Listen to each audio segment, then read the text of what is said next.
வங்கக்கடலில் நிலை கொண்டுள்ள ஆழ்ந்த காற்றழுத்த தாழ்வு மண்டலம் தீவிரமடைந்து புயலாக மாறியுள்ளதாக இந்திய வானிலை ஆய்வு மையம் தெரிவித்துள்ளது.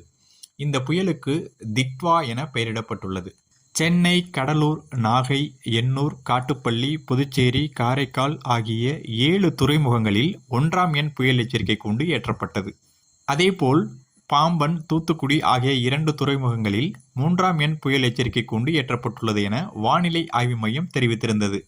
இந்திய வானிலை ஆய்வு மையம் இன்று வெளியிட்ட செய்திக்குறிப்பில் தென்மேற்கு வங்கக்கடல் மற்றும் அருகிலுள்ள இலங்கை கடற்கரையில் நிலை கொண்டிருந்த காற்றழுத்த தாழ்வு மண்டலம் கடந்த 6 மணி நேரத்தில் மணிக்கு 8 கிலோமீட்டர் வேகத்தில் வடக்கு வடமேற்கு நோக்கி நகர்ந்து ஆழ்ந்த காற்றழுத்த தாழ்வு மண்டலமாக தீவிரமடைந்து அதிகாலை 5:30 மணியளவில் இலங்கையின் ஹம்மந்தாம்பேட்டையிலிருந்து கிழக்கு வடகிழக்கே 150 கிலோமீட்டர் தொலைவிலும், இலங்கையின் மட்டக்களப்பிலிருந்து கிழக்கு தென்கிழக்கே 190 கிலோமீட்டர் தொலைவிலும் மையங்கொண்டுள்ளது என தெரிவிக்கப்பட்டுள்ளது.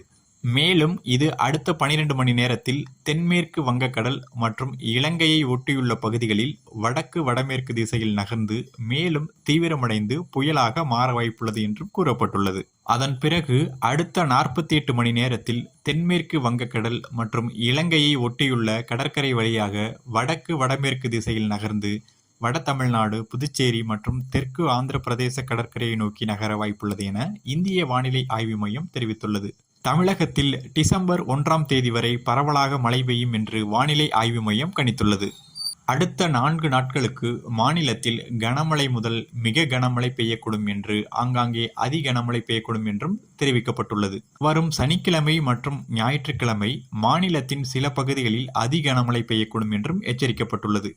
வரும் 29ஆம் தேதி திருவாரூர், நாகப்பட்டினம், மயிலாடுதுறை, கடலூர், விழுப்புரம், செங்கல்பட்டு மாவட்டங்களில் ஒரு சில இடங்களில் கனமழை முதல் மிக கனமழை, ஒரு சில இடங்களில் அதி கனமழை பெய்யும் என்றும் எச்சரிக்கப்பட்டுள்ளது. திருவள்ளூர், சென்னை, காஞ்சிபுரம், ராணிப்பேட்டை, திருவண்ணாமலை, கள்ளக்குறிச்சி, அரியலூர், பெரம்பலூர் மற்றும் தஞ்சாவூர் மாவட்டங்களில் ஒரு சில இடங்களில் கன முதல் மிக கனமழையும், புதுக்கோட்டை, திருச்சி, திருப்பத்தூர், வேலூர், தருமபுரி மற்றும் சேலம் ஆகிய மாவட்டங்களில் ஓரிரு இடங்களில் கனமழையும் பெய்ய வாய்ப்புள்ளது.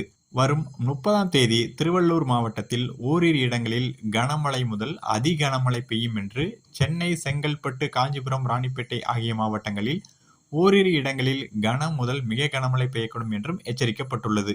விழுப்புரம், திருவண்ணாமலை, வேலூர் மாவட்டங்களில் ஓரிரு இடங்களில் மற்றும் புதுவையில் கனமழையும் பெய்ய வாய்ப்புள்ளது என இந்த குறிப்பில் தெரிவிக்கப்பட்டுள்ளது.